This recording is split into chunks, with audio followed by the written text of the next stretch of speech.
Hello everyone. In this lesson we will answer the question, what exactly is WordPress? The boring, soulless answer is that WordPress is a free tool that helps us create websites and blogs. Okay, but humans don't learn from boring, soulless answers, right? We learn from real-world examples. So in this lesson, I'm going to share my screen and visually show you what WordPress is. It's important to point out that in this lesson, I do not want you to worry about following along step by step on your computer. In our next lesson, you'll get your hands dirty and learn how to set up your own WordPress website that you are the owner of. Okay, but in this current lesson, I want you to take your hands off the keyboard, sit back, relax, and just watch. So right now we're looking at a completed example of a WordPress website. I think that oftentimes the best way to understand something is to begin by looking at a finished product and dissect it. And then once you have a general understanding of what your goal is and the basic moving pieces involved, at that point then it's easy to create your own brand new project from scratch. So here we see the home page of this example website, and up in the header we see links to different pages. So if I click on About Us, here's the About Us page. It's got a bit of text, an intro video, a photo, a bit of text. If I scroll back up to the navigation, we see there's a link named Photo Gallery. So if I click that, it takes me to another page. This page is dedicated to all of these different photographs. And if we click on one of these thumbnail versions, a larger full screen version appears, and then we can click these arrows down at the bottom to cycle through the photos. Or we could click this X in the top right to close out of the full screen preview. Okay, so that's the photo gallery page. In the header navigation, we also see another link named Travel. So if I click that, this travel page is a collection of different stories or posts related to travel. So first we see Trip to the Midwest. If I scroll down further, we see Trip to the West Coast. And finally, Trip to the East Coast. And let's say a visitor of this website was interested in the Trip to the West Coast story. After they read this initial paragraph, they could click on this Continue Reading button, and that would take them to this new page with the full story. Back up in the header navigation, we also see we have a page named Recipes. So if I click on that, it's similar to the travel page. So now we have a collection of stories that are about recipes. So the first one is Greek salad. Then we see another one, homemade French bread. And finally, easy spaghetti. And again, if we are interested in any of those, we could click on the Continue Reading button or the title itself. Back up in the header navigation, finally, we have a page named Contact Us. So let me click on that. On this page, we see the company's telephone number, their address. If I scroll down a bit, we see an interactive Google Maps widget. This allows you to show your visitors where your corporate office is or something along those lines. If I scroll down further, we see a contact form that visitors can fill out. So they enter their name, their email, a subject line. They can choose the service they are interested in, so the reason they're contacting you. And then obviously they can type out a message to you and click Send. So that's the Contact Us page. If I scroll back up to the top and click on the logo here, that takes me back to the home page. And that's the website in a nutshell. Now, so far we haven't seen anything specifically related to WordPress. All we've seen so far is a typical website just like any other. So the question becomes, where and how does WordPress fit into the equation? Well, let's imagine we are the owners of this website and we want to make a few changes to it. So for example, if I click back to the About Us page, let's imagine we are not happy with this opening paragraph of text. We want to change it. We want to make a few edits to it. Now, the first thing we need to do is prove to WordPress that we are the owners of the website, right? Because this isn't Wikipedia. We don't want just anyone from the general public who visits our website to be able to edit our website. So to prove to WordPress that we are indeed the owners of this website, we need to visit the login page. So let me switch over to a new tab in my web browser. This is the login page for my WordPress website. For now, don't worry about how to navigate to this screen. We will cover that in detail in our next lesson. For now, just know that I'm going to log in with my username and password, to prove to WordPress that this is my website. Once I sign in, WordPress will take me over to this administrator dashboard screen. Now, the general public will never, ever, ever see this screen. This section is only for the eyes of the owner of the website. Okay, so this is where we edit and manage and build the website. Now let's get back to the task at hand. So remember, back on our website, we want to edit this text that lives on the About Us page. Now the key word there is page. We are interested in the About Us page.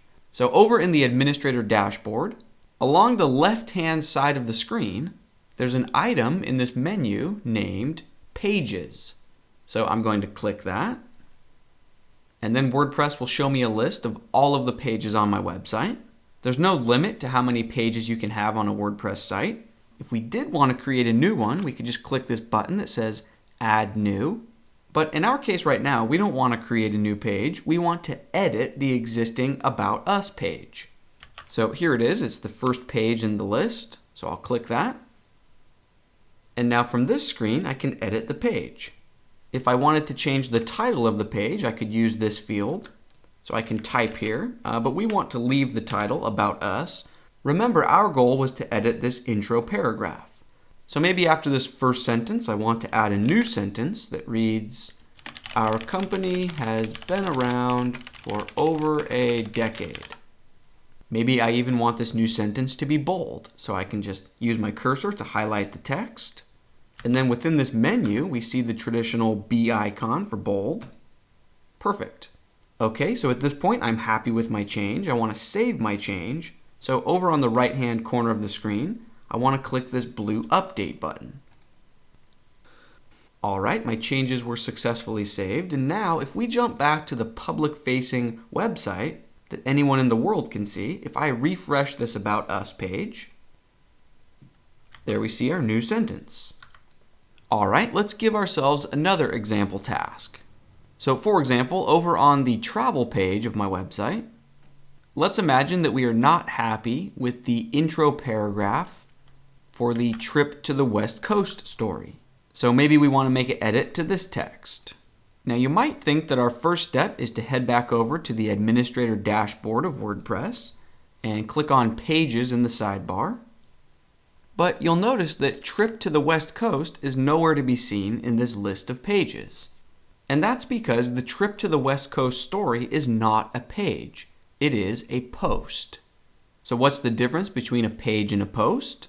Well, I will explain the difference in about 10 seconds from now. But first, I just want to say that you don't need to worry about memorizing the difference right now in this lesson, because this is a topic that we will revisit again and again throughout the course.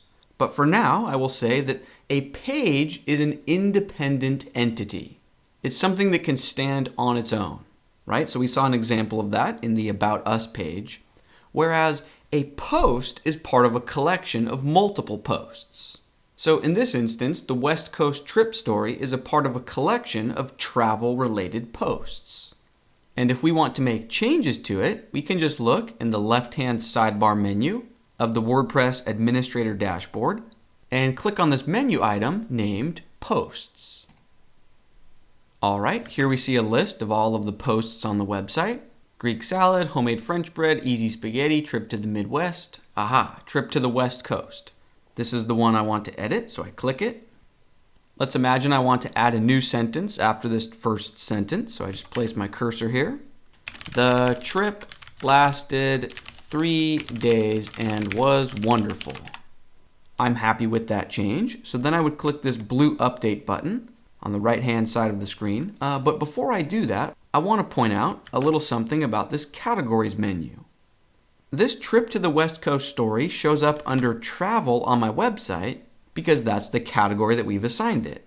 If instead we wanted this story to live under Recipes, we could just check that box. Okay, but obviously I want to leave it categorized under Travel, so let's change that. Scroll back up, click Update. All right, my changes were saved, and now if I switch back to the public-facing view of my website and refresh, remember I'm currently on the Travel page of my site. If we scroll back down to the West Coast story, here is the new sentence. Perfect.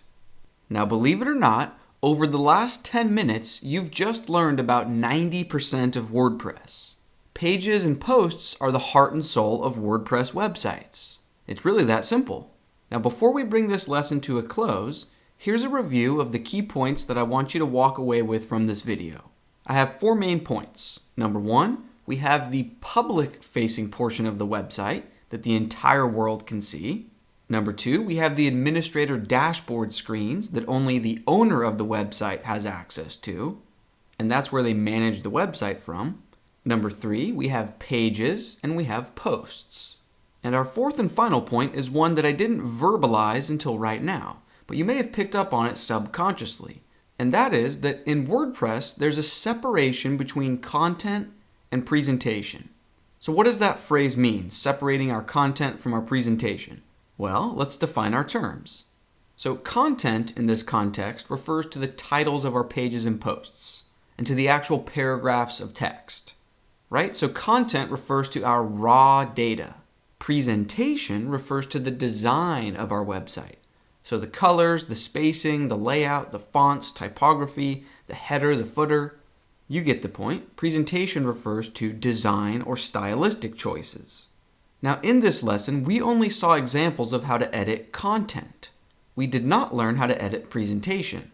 Don't worry, you can definitely edit the presentation of WordPress websites.